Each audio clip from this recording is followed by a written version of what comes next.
Welcome to our episode Sisterhood in Scrubs Inspiring Change.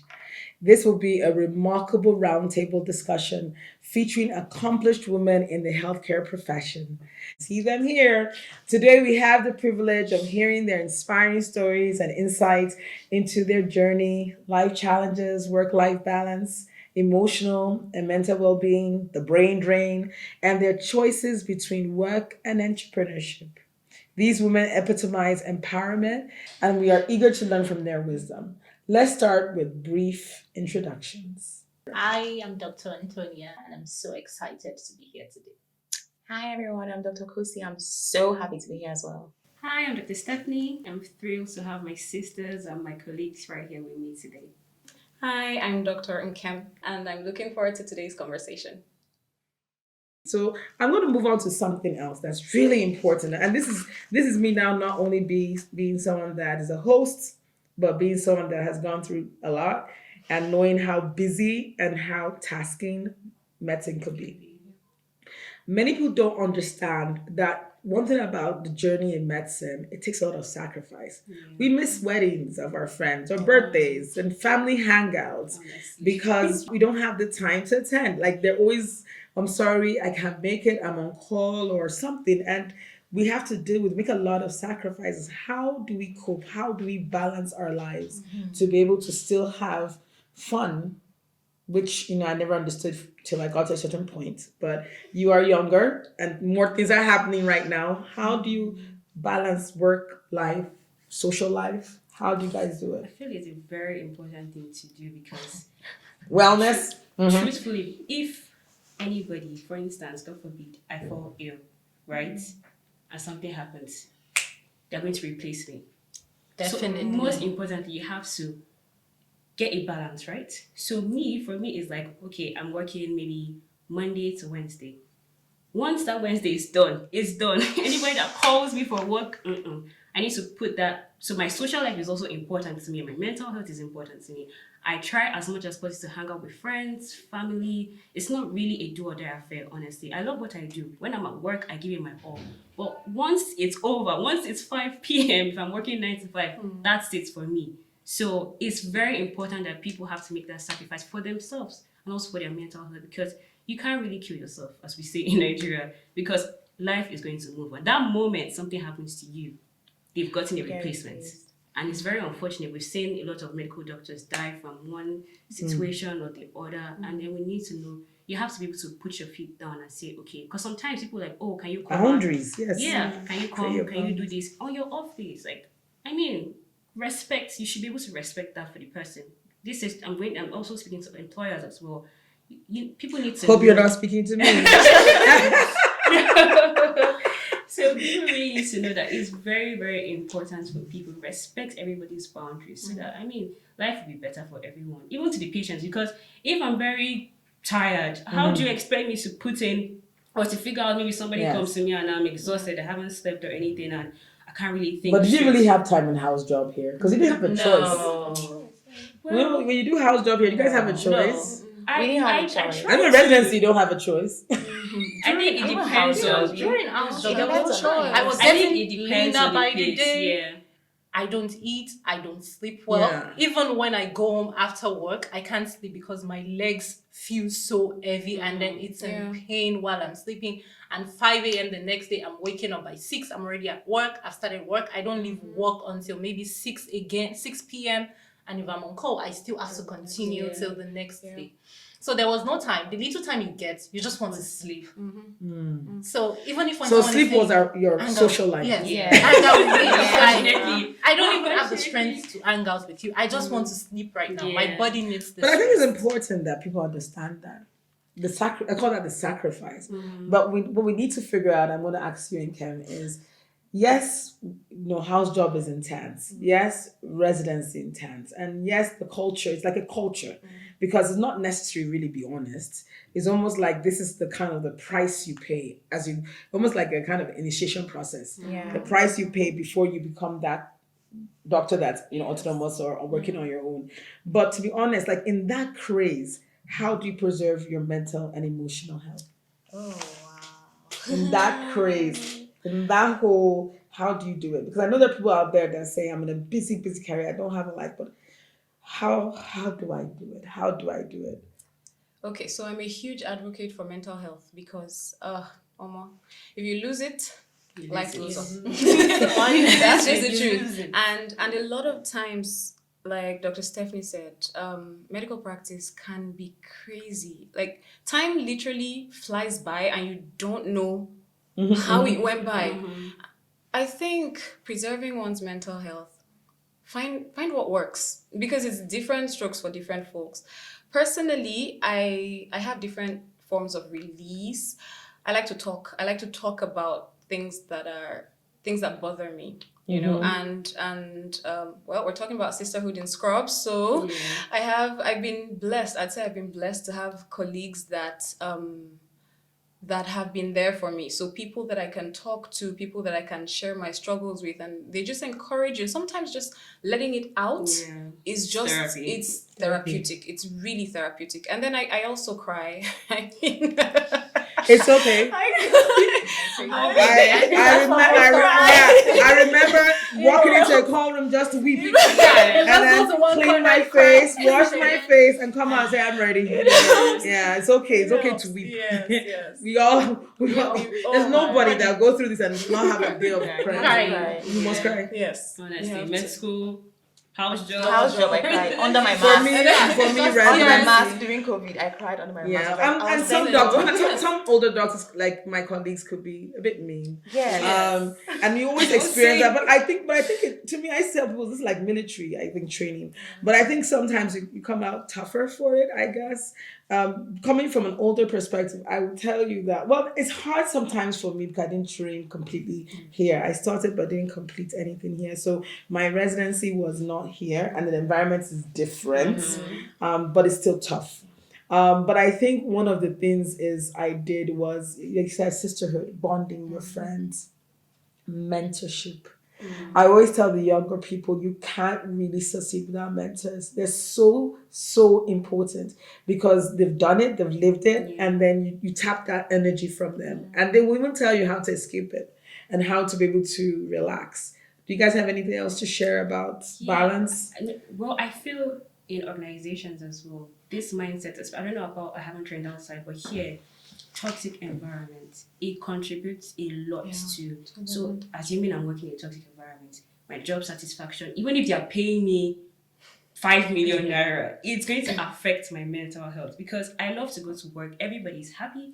Let's all do everything, get our work done. I don't want anybody to bring any negative energy to me. I'm not going to be happy. It's going to affect me from my mood all the way to my physical, my emotional, mental. So I feel like that contributes to the mental and social aspect. And then even like, for instance, maybe Doctors' Day, right? The organization should be able to celebrate doctors. Exactly. I don't even know when Doctors' Day is. I'm bad at this. No, it was. I can't remember the particular day, but it was beginning of the year. Because nobody knows nobody knows the day of Doctor's Day. So I'm like, Doctor's Day, okay.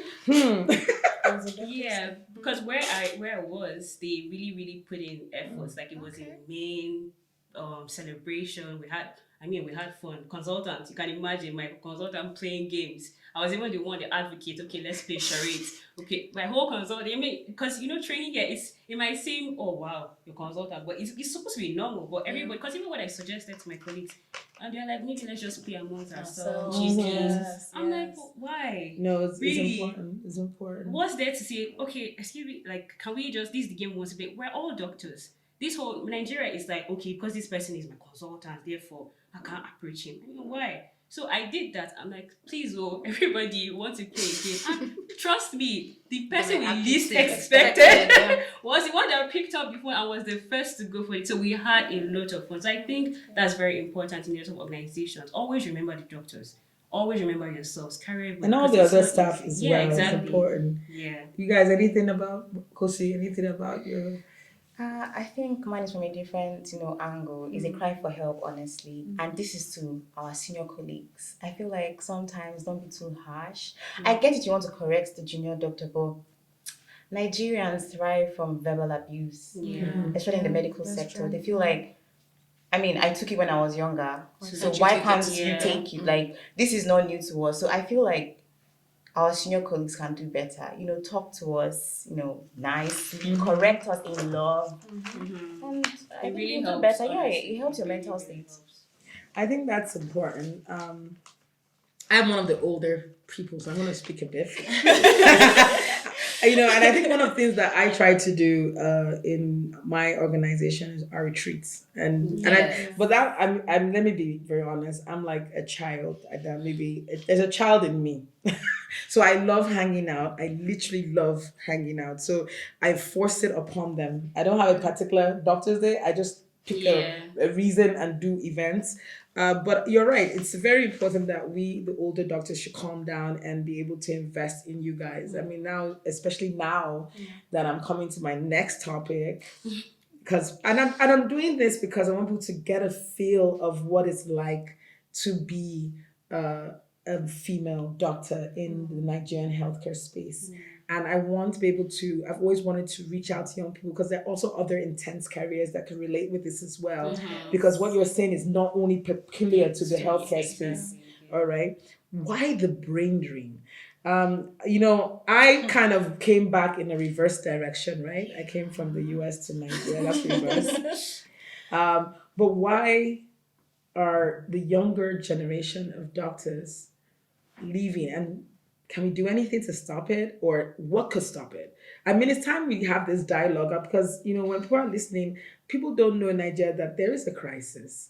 And the crisis is that a lot of doctors are leaving, and not just only the younger doctors, specialists are leaving. And we need to figure out how we could do better, whether it's the public government sector or the private health sector. So what do you think is what is about the brain drain, and what can we do to keep you guys? I would say the first thing concerning the brain drain is the toxicity itself in the healthcare system. Just like we've mentioned, one of the problems here, the seniors, they need to do better, correct the younger ones in love. Another thing is we feel underappreciated Exactly. in terms of wages, we've been talking about our mental health, right? We basically don't even have time to care for our mental health. When you look at the ones that have kids amongst us, that have husbands, they don't even have time for their families. So it takes your time, it takes a toll on your mental health, your emotional health. So those are one of the things, the wages especially.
leave them with a word of advice. There are young people that are listening to this that maybe are still in high school, or and there may be older people that want to have kids and want to advise them. And you know what? They're great careers. Don't force your child to do medicine. That's number one advice. Yes, please. Let them. It's a call. It's a calling. It's a calling. So let them be called into it. So I'm going to start with you, Anthonia. Leave our audience with one advice. Well, I would say God. It might sound cliche, but putting God first at the forefront of what you want, knowing what you want, and then going for that thing that you want, no matter what comes your way. That's just it. I think I would say be passionate about what you want. It doesn't even matter.